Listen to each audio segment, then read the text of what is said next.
إن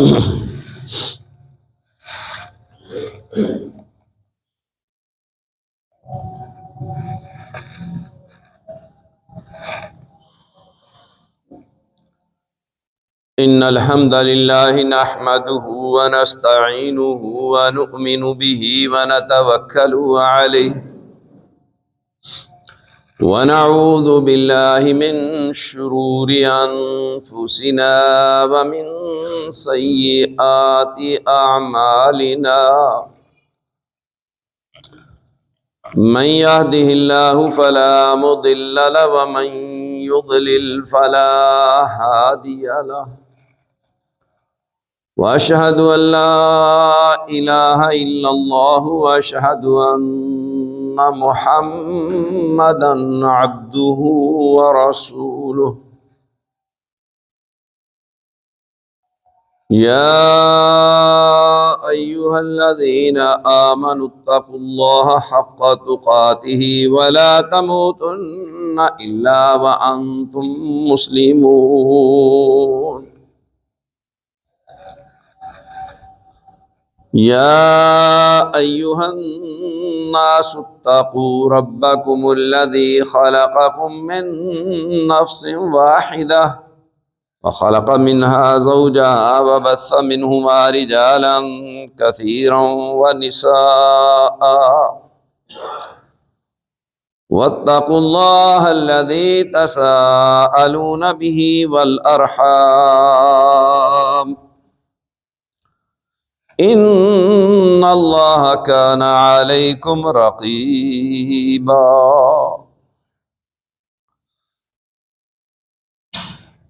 يا أيها الذين آمنوا اتقوا الله وقولوا قولا سديدا يصلح لكم أعمالكم ويغفر لكم ذنوبكم ومن يطع الله ورسوله فقد فاز فوزا عظيما أما بعد فإن أصدق الحديث كتاب الله وأحسن الهدي هدي محمد صلى الله عليه وسلم وشر الأمور محدثاتها وكل محدثة بدعة وكل بدعة ضلالة وكل ضلالة في النار فأعوذ بالله السميع العليم من الشيطان الرجيم يا بني لا تدخلوا من باب واحد وادخلوا من أبواب متفرقة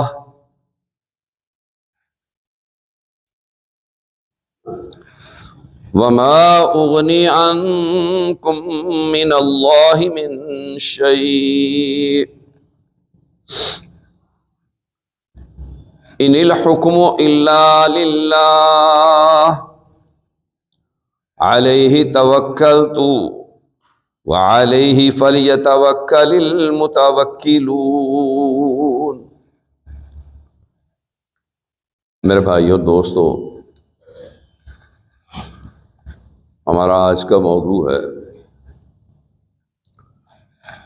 نظر بد کی حقیقت اور علاج۔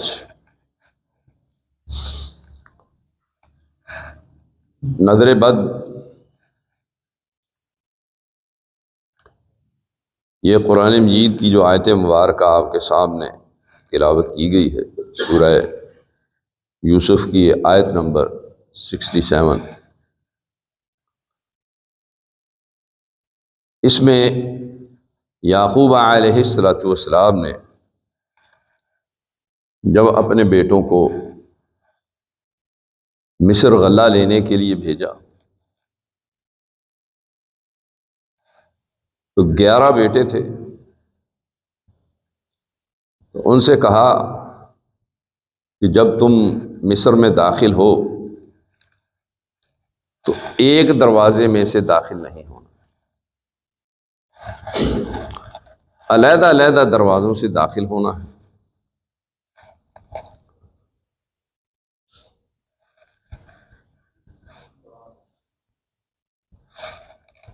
یہ میرا خیال ہے، گمان ہے، اگر اللہ کا کوئی فیصلہ ہوا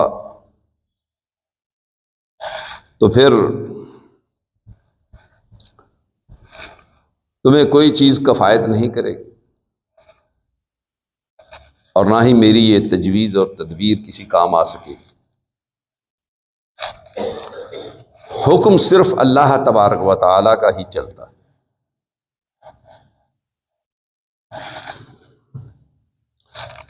میں نے اس پہ توکل کیا ہے، بھروسہ کیا ہے، اور اسی پر توکل کرنے والوں کو چاہیے کہ توکل کریں، اسی پہ بھروسہ کرنا چاہیے۔ مفسرین لکھتے ہیں چونکہ یہ بہت جوان، خوبصورت، ایک ہی قد کاٹ کے بیٹے تھے، تو جب یہ باغ دروازے میں سے داخل ہوں گے تو لوگ دیکھیں گے، تو دیکھ کر کے ہو سکتا ہے کہ ان کو نظر بد لگ جائے۔ تو معلوم ہوا کہ یہ بات تو ظاہر و باہر تھی، مسلم تھی کہ نظر لگتی ہے، اس کے اثرات ہوتے ہیں۔ حافظ ابن قیم رحمہ اللہ نے الطب النبوی میں اور زاد المعاد میں یہ بات بطور خاص ذکر کی ہے۔ وہ فرماتے ہیں کہ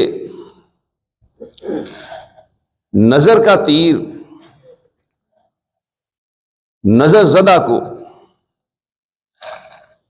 لگ بھی جاتا ہے اور کبھی خطا بھی ہو جاتا ہے،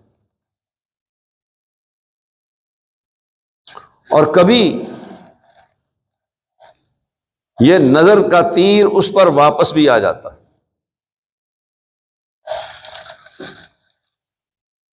اور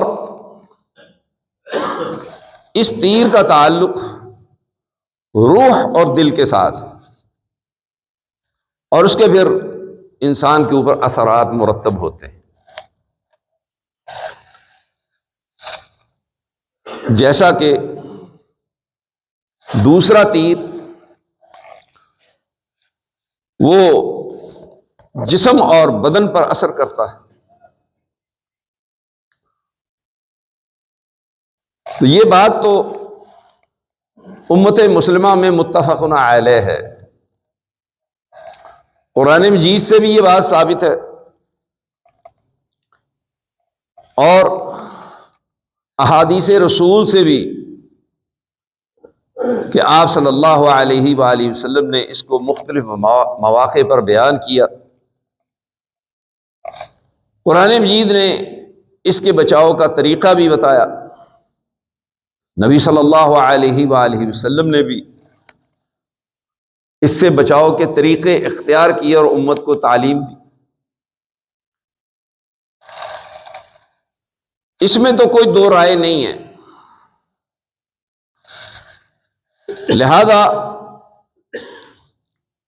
ضرورت اس بات کی ہے کہ انسان وہ احتیاطی تدابیر اختیار کرے کہ جن کی بنا پر انسان نظر بد سے محفوظ رہ سکے۔ نبی صلی اللہ علیہ وآلہ وسلم کے متعلق کفار ایسے آپ علیہ الصلوۃ والسلام کو گھور گھور کر کے تیز نگاہوں سے دیکھا کرتے تھے، مقصد ان کا یہی تھا آپ کو نقصان پہنچانا، کہ آپ کو ہماری نظر کا اثر ہو جائے، جیسا کہ سورہ قلم میں اللہ تبارک و تعالیٰ نے یہ بات بیان کی ہے، وَإِن يَكَادُ الَّذِينَ كَفَرُوا لَيُزْلِقُونَكَ بِأَبْصَارِهِمْ لَمَّا سَمِعُوا الذِّكْرَ۔ جب وہ قرآن مجید سنتے ہیں تو آپ کو گھور گھور کر کے تیز نگاہوں سے دیکھتے ہیں، وَيَقُولُونَ إِنَّهُ لَمَجْنُونَ، اور وہ آپ کے بارے میں کہتے ہیں کہ یہ مجنون ہے، دیوانہ ہے۔ وما ہوا الا ذکر للعالمین، حالانکہ وہ جو کچھ پڑھتے ہیں، تلاوت کرتے ہیں، سناتے ہیں، وہ تو جہان والوں کے لیے نصیحت ہے، منزل من اللہ ہے، اللہ کا قرآن ہے۔ پھر اللہ تبارک و تعالی نے اس کی سنگینی کو بیان کرتے ہوئے فرمایا وَمِن شَرِّ حَاسِدٍ إِذَا حَسَدَ، اور حسد کرنے والے کے شر سے جب بھی وہ حسد کرے۔ حاسد آدمی، اس کی نگاہوں کا بھی اثر ہوتا ہے۔ یہاں حاسد سے مراد نظر بد والا شخص، کہ وہ دیکھتا ہی کھا جانے والی نظروں سے ہے، پیچھے اس کے حسد کار فرما ہوتا ہے۔ جو مخالف ہوتا ہے، آپ کا دشمن ہوتا ہے، آپ سے حسد رکھتا ہے، لیکن یہ کوئی ضروری بات نہیں ہے کہ نگاہ کا اثر یا نظر کا اثر صرف دشمن اور مخالف کا ہی ہو، بلکہ جو آپ سے محبت کرنے والے ہیں، چاہت رکھنے والے ہیں، آپ کے مخالف نہیں ہیں، ان کی نظر کا بھی اثر ہوتا ہے۔ اور بچوں کو سب سے زیادہ ماں باپ کی نظر لگتی ہے، دادا دادی، نانا نانی، یہ قریبی رشتے، چھوٹے بہن بھائی جو اس سے بہت زیادہ شدید محبت کرتے ہیں، پیار کرتے ہیں، وہ بھی جب دیکھتے ہیں پیار بھری نظروں سے تو غیر شعوری طور پر، غیر ارادی طور پر ان کی نظروں کا بھی اثر ہوتا ہے۔ بعض لوگوں کا خیال ہے کہ اس کا کوئی وجود نہیں ہے، حالانکہ یہ بات سرے سے ہی غلط ہے۔ نبی اکرم صلی اللہ علیہ وآلہ وسلم نے دیکھا کہ ام سلمہ رضی اللہ تعالی عنہ، آپ علیہ السلام کی زوجہ محترمہ اور ہماری ماں، ان کے گھر میں ایک لڑکی تھی، اس کا رنگ بدلا ہوا زرد رنگ تھا۔ آپ علیہ السلام نے فرمایا کہ اس کو نظر لگی ہوئی ہے، اس کو دم کرو۔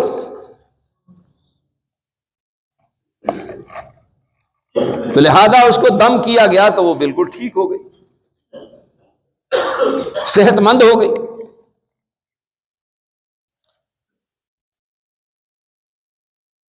ایسے ہی صحیح مسلم میں روایت ہے کہ آپ صلی اللہ علیہ وآلہ وسلم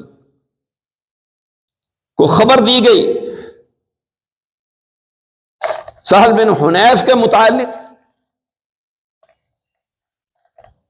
کہ وہ گرا پڑا ہے، کوئی ہوش نہیں ہے۔ آپ صلی اللہ علیہ وسلم کو بتایا گیا تو آپ نے پوچھا کہ اس کو کسی کی نظر لگی، کسی نے دیکھا، کوئی بات تمہیں کوئی شک گزرا، تمہارے علم میں کوئی بات ہے؟ تو صحابہ نے بتایا کہ ہاں، اللہ کے رسول صلی اللہ علیہ وسلم یہ ایک جگہ پر نہانے کے لیے کپڑے اتار کر کے غسل کرنے لگا تو عامر بن ربیعہ ان کے قریب سے گزرے، انتہا درجے کا خوبصورت جسم، اس کی سفیدی، رنگت دیکھ کر کے انہوں نے کہا واہ کیا بات ہے۔ یہ اسی وقت وہاں گر گئے، ایسا فوری اثر ہوا۔ تو آپ علیہ السلام نے فرمایا کہ اس سے کہو کہ وہ وضو کر کے اپنے وضو کا پانی دے اور وہ اس کے اوپر ڈال دو۔ پھر آپ صلی اللہ علیہ وسلم نے عامر بن ربیعہ سے کہا کہ تو نے جب دیکھا تھا تو اس کے لیے برکت کی دعا کیوں نہیں کی؟ لہذا جو ہی انہوں نے وضو کر کے پانی دیا اور وہ پانی ڈالا گیا ان کے اوپر، وہ فوراً اٹھ کر کے بیٹھ گئے، فوراً ہوش میں آ گئے، صحت مند ہو گئے، تندرست ہو۔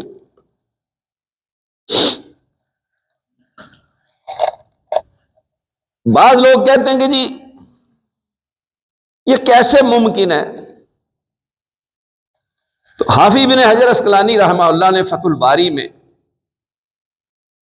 اس کا جواب بھی دیا ہے اور بڑی ہی خوبصورت اور عمدہ ترین بحث کی ہے۔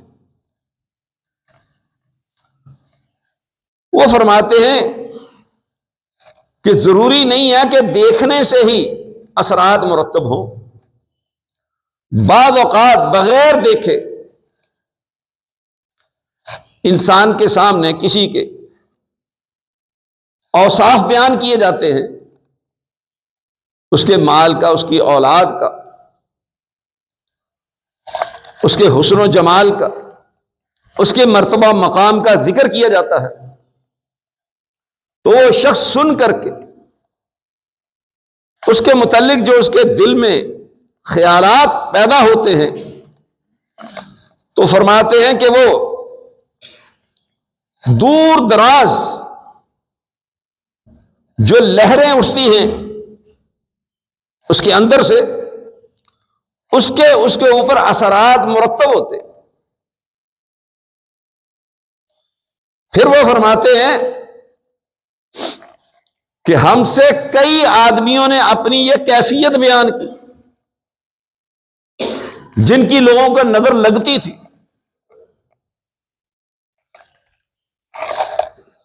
کہ جب ہمارے اندر یہ تبدیلی آتی ہے اور ایسے جذبات پیدا ہوتے ہیں تو ہماری آنکھوں سے ایسے محسوس ہوتا ہے جیسے کوئی چیز نکل رہی ہے، حرارت محسوس ہوتی ہے۔ یہ ان لوگوں کی بات کو انہوں نے بذات خود ان سے ہی نقل کیا۔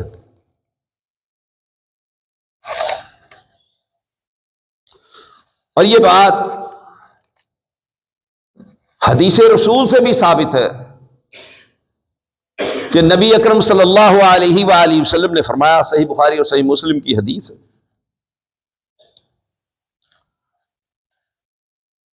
کہ سانپ کا زہر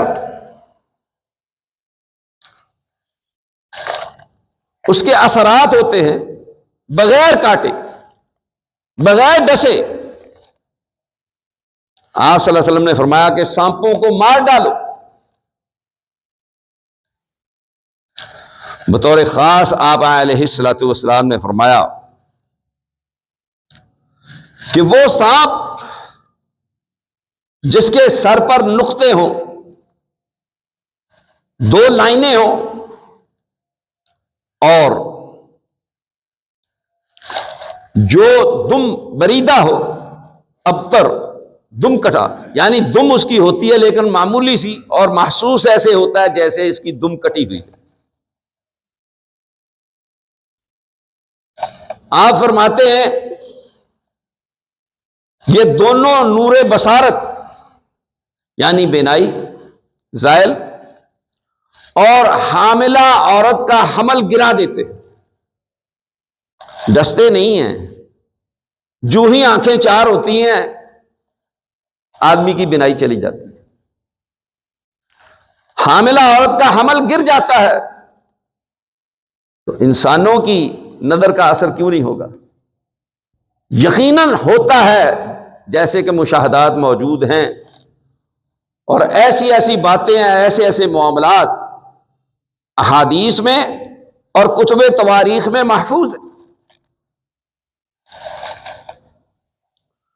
تو نبی صلی اللہ علیہ وآلہ وسلم سے ابو ہریرہ رضی اللہ تعالیٰ عنہ بیان کرتے ہیں کہ آپ صلی اللہ علیہ وآلہ وسلم نے فرمایا، العین حق، نظر کا لگنا حق ہے، ونہا عن الوشم، اور بالوں میں بال لگانے سے آپ نے منع فرمایا۔ یہ صحیح بخاری اور صحیح مسلم کی روایت ہے۔ امام ترمذی نے بھی اس روایت کو نقل کیا ہے، لیکن یہ آخری لفظ وَنَهَا عَنِ الْوَشْمِ اس کو ذکر نہیں کیا۔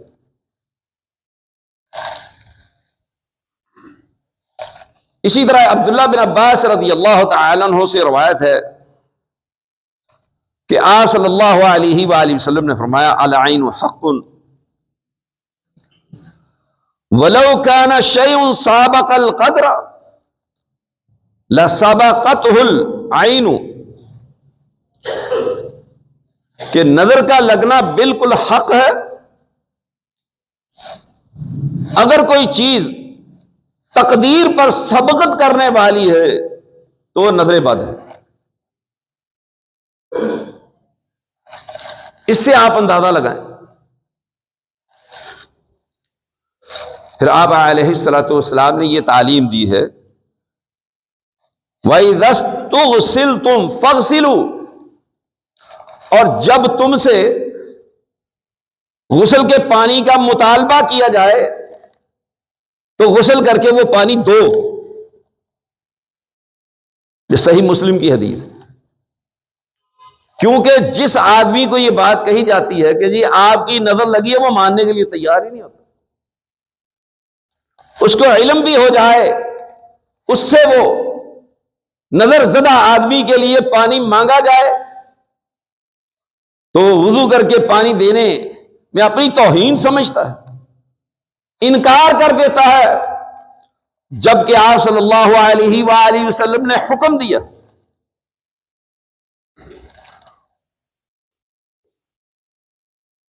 اگر کوئی شخص پانی نہیں دیتا تو وہ مجرم ہے، وہ گناہگار ہے۔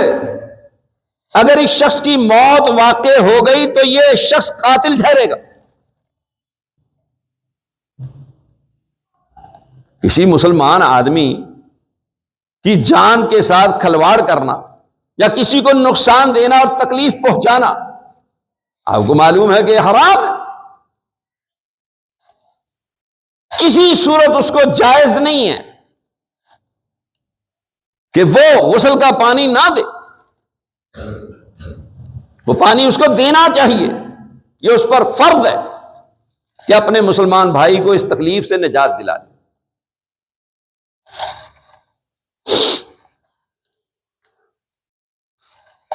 اسی طرح سے اما عائشہ رضی اللہ تعالی عنہا سے سنن ابن ماجہ اور مستدرک حاکم میں روایت ہے کہ آپ علیہ الصلوۃ والسلام نے فرمایا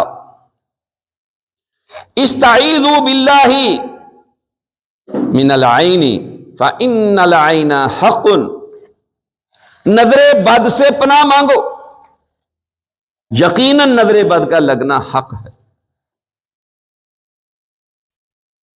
تو پناہ مانگنے کی دعائیں نبی صلی اللہ علیہ وآلہ وسلم نے سکھائی، وہ بتلائی ہیں، اس کا ذکر اینڈ میں آئے گا انشاءاللہ۔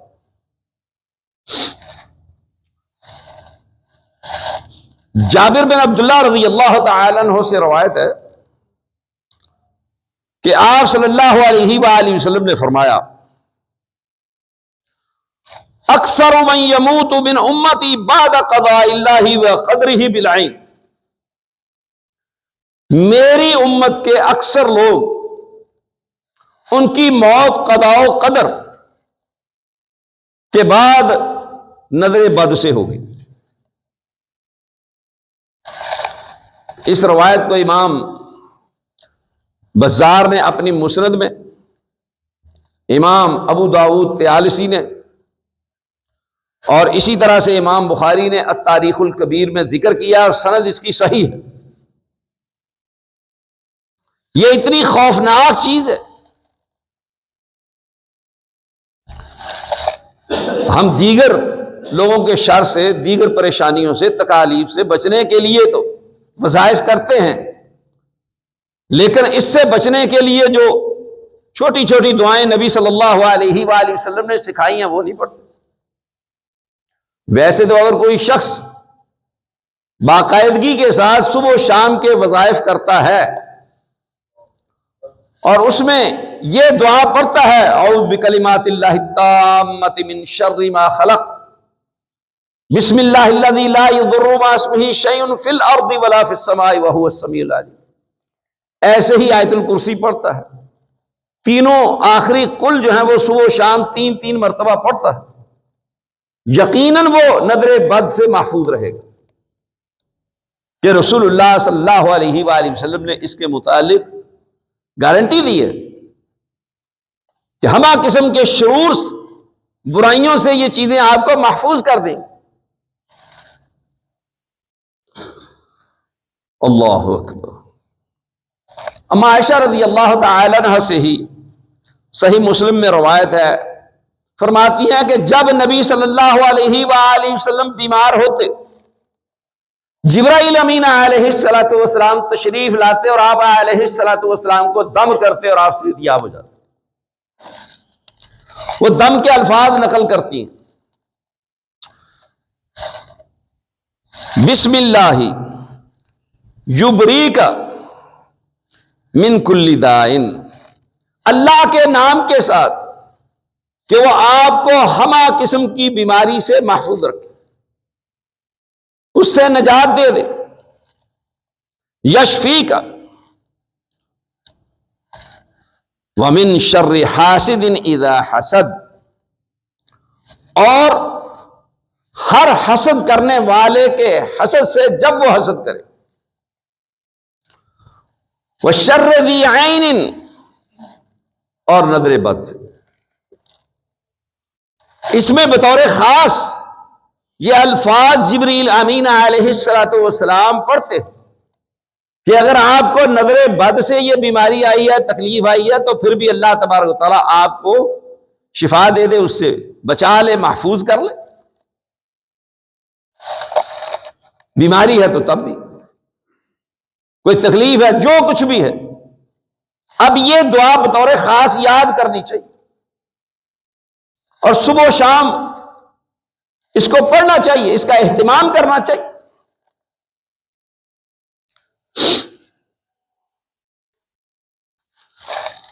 ایسے ہی جابر بن عبداللہ رضی اللہ تعالی عنہ سے ایک روایت صحیح مسلم میں ہے، وہ کہتے ہیں کہ آپ علیہ السلام اسماء بنت عمیس رضی اللہ تعالی عنہ کے گھر گئے. یہ جعفر طیار رضی اللہ تعالی عنہ کی بیوی تھی اور وہ شہید ہو گئے تھے. آپ صلی اللہ علیہ وسلم نے بچوں کو دیکھا، وہ کمزور ہیں، لاغر ہیں. تو آپ صلی اللہ علیہ وسلم نے کہا کہ یہ بچے لاغر ہیں، کمزور ہیں، کیا کوئی فاقہ مستی ہے یا ان کو کوئی اور پرابلم ہے، کیا مسئلہ ہے؟ کھانے پینے کی گھر میں کمی ہے، ان کو خوراک نہیں ملتی جس کی وجہ سے یہ اتنے کمزور ہیں. تو انہوں نے کہا کہ اللہ کے رسول صلی اللہ علیہ وسلم ایسی کوئی بات نہیں ہے، لیکن ان کو نظر بہت جلد لگ جاتی. پھر آپ علیہ السلام نے کہا کہ اس کو دم کرو. تو اسماء بنت عمیس رضی اللہ تعالی عنہ فرماتی ہیں کہ میں نے نبی صلی اللہ علیہ وآلہ وسلم کو اپنا دم سنایا تو آپ صلی اللہ علیہ وسلم نے سن کر کے کہا کہ ہاں یہ دم کیا کرو، اس کے ذریعے سے اللہ تبارک و تعالیٰ ان کو نظر بد سے محفوظ رکھے گا اور لگ جائے گی تو شفا دے دے گا.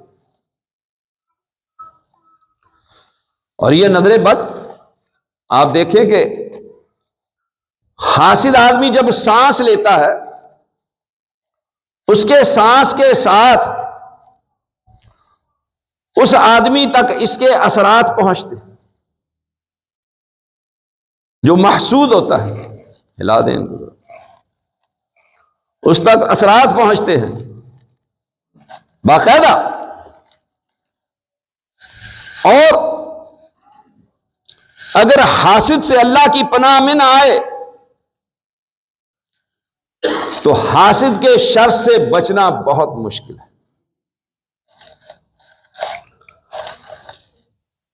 جدید طب اور سائنس نے بھی اس بات کو تسلیم کیا ہے. الطب النبوی حافظ ابن قیم رحمہ اللہ کی کتاب، اس کا انگلش میں ترجمہ کیا ہے نو مسلم اسکالر عبد الرحمان بن عبداللہ.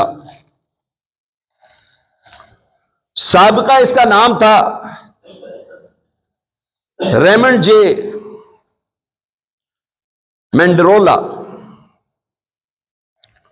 اور یہ فورڈم یونیورسٹی امریکہ سے تعلق رکھتے ہیں. انہوں نے اس پر ایک نوٹ لکھا ہے. فرماتے ہیں کہ برائی کی قوت اور طاقت مختلف چیزوں یا لوگوں کو خفیہ طور پر اپنا اعلی کار بنا کر ان کے ذریعہ سے انسانوں کو نقصان پہنچاتی ہے. مغربی معاشرے میں اس کا مظاہرہ اسکول کے کم سن بچے ان کی طرف سے ہوا کہ انہوں نے اپنے ہم جماعتوں کو، کلاس فیلوز کو اجتماعی قتل ایک انسان کی طرف سے بغیر دشمنی کے یکے بعد دیگرے 20 قتل بچوں پر مجرمانہ تشدد اور ایسی فلموں کی صورت میں سامنے آتا ہے جس میں حقیقت کا رنگ بھرنے کے لیے انسانوں کو واقعتاً قتل کیا جاتا ہے.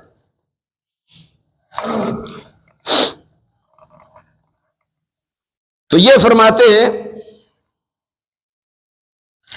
اگر یہ بات نہ مانی جائے کہ یہ برائی کے اثرات نہیں ہوتے یا حسد یا اس وجہ سے جو اثرات مرتب ہوتے ہیں اس کو تسلیم نہ کیا جائے کہ برائی کی قوت انسان کو اعلی کار بنا کر یہ کام کرتی ہے، تو پھر یہ ماننا پڑے گا کہ سب کچھ انسان کی فطرت میں داخل ہے، جبکہ ایسا نہیں ہے کہ انسان کی فطرت میں برائی داخل نہیں ہے، موجود نہیں ہے فی نفسہ ہی. یہ انسان جب برائی کرتا ہے اور اس کا اعلی کار بن جاتا ہے، اس کے لیے رات دن محنت اور کوشش کرتا ہے، پھر اس کے یہ اثرات مرتب ہوتے ہیں. معاشرہ پر چھوٹے چھوٹے بچوں کا اپنے کلاس فیلوز کو اجتماعی طور پہ قتل کرنا یہ کوئی معمولی باتیں نہیں ہیں، بہت بڑی باتیں ہیں جو یورپ میں ہو چکی ہیں. اور فرماتے ہیں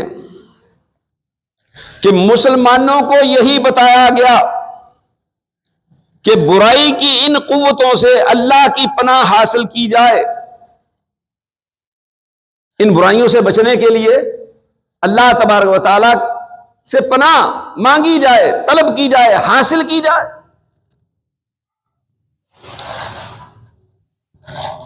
تو نظر کی 2 قسمیں،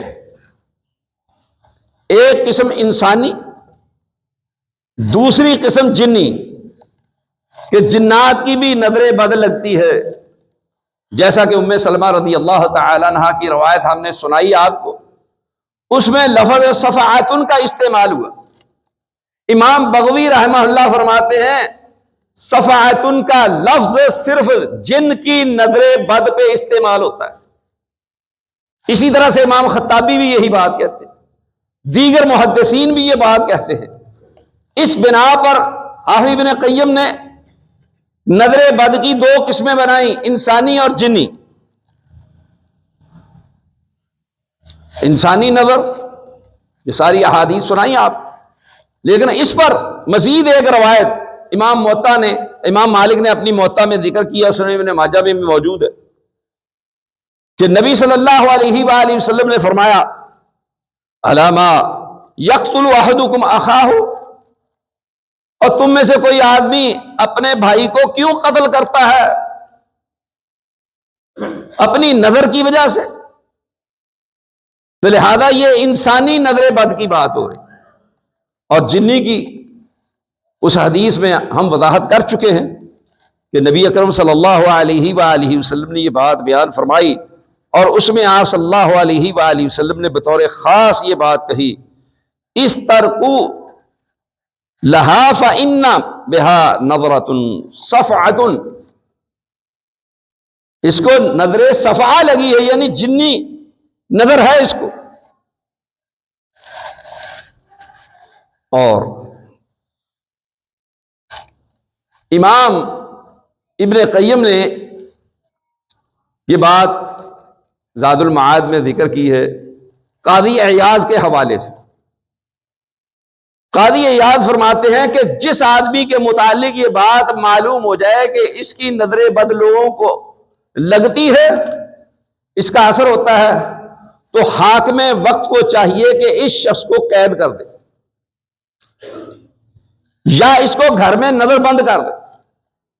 اگر یہ فقیر آدمی ہے، غریب آدمی ہے، تو حکومت کو چاہیے کہ اس کو قید رکھ کر کے گھر میں نظر بند کر کے اس کی کفالت پوری کی جائے، اس کی کفالت کا ذمہ اٹھایا جائے، اس کی ضروریات پوری کی جائے، گھر سے اس کو نکلنے نہ دیا جائے تاکہ لوگوں کو تکلیف نہ پہنچے۔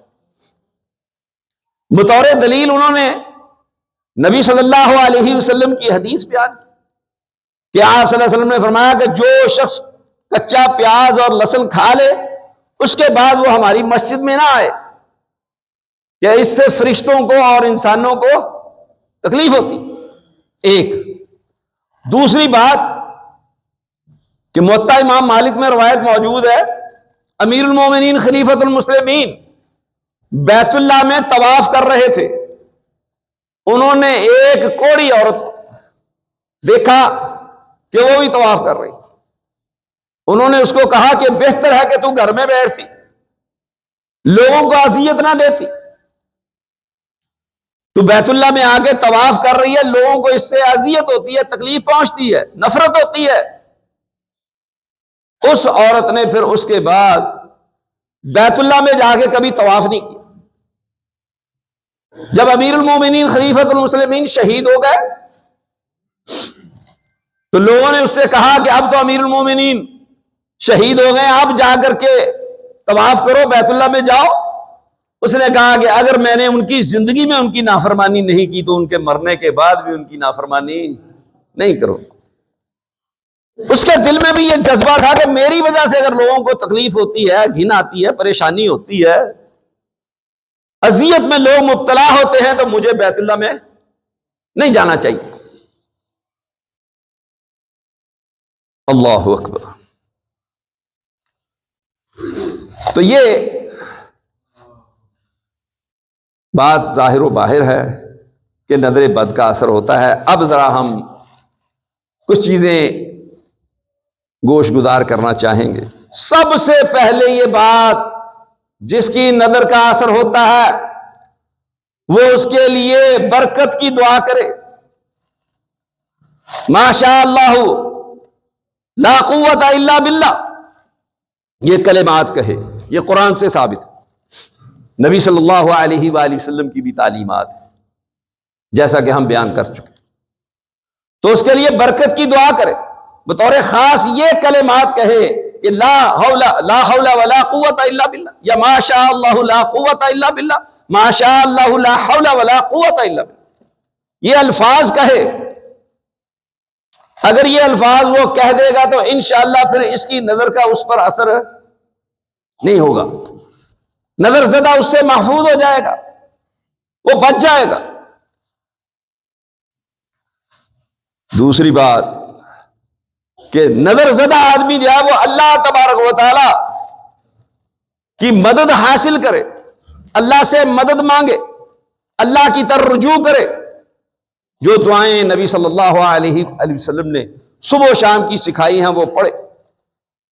خالی سورہ فاتحہ کا دم بھی آدمی کر سکتا ہے کہ سورہ فاتحہ قرآن مجید میں سب سے افضل ترین سورت ہے۔ نبی صلی اللہ علیہ وسلم نے فرمایا اس جیسی سورت نہ تورات، نہ انجیل، نہ زبور، نہ قرآن کسی میں نازل نہیں ہوئی۔ اور حافظ ابن قیم رحمہ اللہ فرماتے ہیں جس شخص کو سورہ فاتحہ سے شفا حاصل نہیں ہوئی، پھر اس کا مطلب یہ ہے کہ اس کے مقدر میں شفا نہیں۔ یہ اتنی عظیم سورت ہے کہ اس کا نام ہی سورہ شفا بھی ہے، سورہ رقیہ بھی ہے اس کا نام۔